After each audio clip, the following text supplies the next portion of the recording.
ত্রয়োদশ জাতীয় সংসদ নির্বাচনের জন্য সাতক্ষীরার 4টি সংসদীয় আসনে প্রার্থী ঘোষণা করেছে বাংলাদেশ জামায়াত ইসলামী। দলীয়ভাবে প্রার্থীর নাম প্রকাশ করা হয়েছে।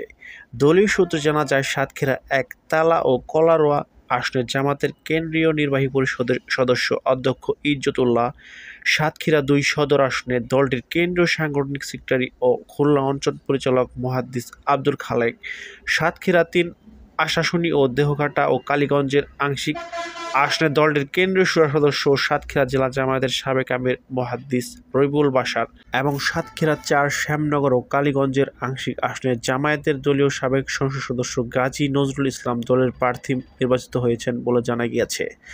সাতক্ষীরা জেলা জামায়াতের সেক্রেটারি মোহাম্মদ আজিউর রহমান বিষয়টি নিশ্চিত করে বলেন, কেন্দ্রীয় মনোনয়ন বোর্ডের সিদ্ধান্ত অনুযায়ী 4টি আসনের প্রার্থীর নাম ঘোষণা করা হয়েছে।